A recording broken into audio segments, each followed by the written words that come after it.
Jadi hari ni banyak saya cerita, banyak sangat orang mengadu pasal kecurangan ni. Bukan sahaja perempuan, bukan sahaja lelaki, tapi juga perempuan. Yang biasa orang tahu lelaki curang, curang tanpa niat. Salah lelaki. Saya ceramah dekat belah Lembah Kelang. Sebelum saya ceramah, saya sembahyang maghrib, saya dah jamak maghrib dengan isyak, saya pun duduk tu dekat sebelah tempat saya sembahyang tu, tiba ada seorang lelaki duduk sebelah saya.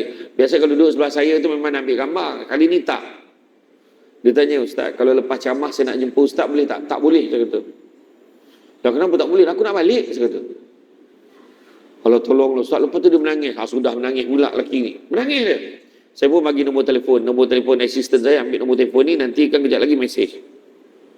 Dia pun mesej. Dia mengadu isterinya curang dengan 2 lelaki. Isterinya berkenal-kenalan menerusi aplikasi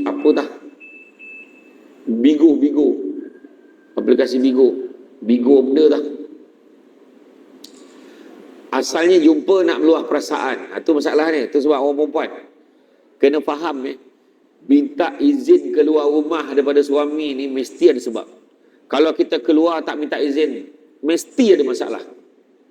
Nak pula suami memang tak suka. Apa benda yang kita cuba suruh-suruh kan tak boleh suruh. Allah mesti tunjuk.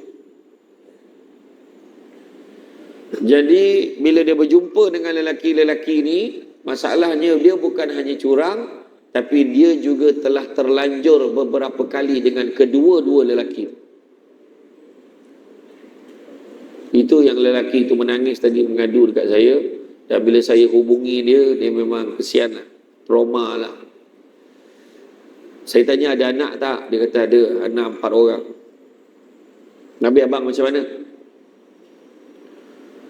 Baiknya lagi lelaki ni, dia kata, saya rasa salah saya pun ada. Dulu saya mungkin terlampau biarkan dia, saya tak betul-betul jaga hati dan perasaan dia. Allah, baiknya bang. Dia kata. Habis abang macam mana? Saya ingat saya nak bagi peluang dekat dia. Isteri awak macam mana? Isteri saya dah minta maaf, dah ada merayu, melulung-lulung dia, sujud dah dekat saya. Kenapa? Dia kata dulu bila dah sampai terlanjur kali kedua tu, dia dah rasa berdosa sangat, dia rasa salah sangat pada suami dia.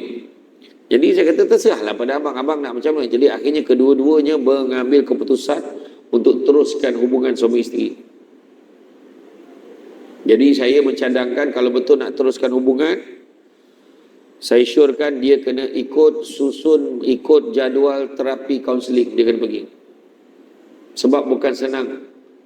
Sebab lelaki itu bila terbayang ni masalah. Lelaki terbayang ni masalah. Pegang je bahu isteri dia, dah terbayang muka lelaki lain. Oh tak boleh. Trauma dia sampai macam tu sekali. Baru ni yang telefon radio.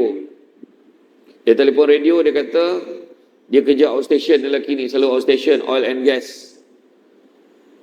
Dan dia baru dapat tahu daripada 6 orang anak kat rumah tu, 4 daripadanya bukan anak dia.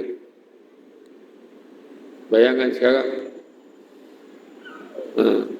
Yang lelaki adalah lagi banyak lah, kita tahu. Tetapi isunya sekarang ni dalam rumah tangga ni, itu sebab pentingnya suami isteri soleh solehah setia.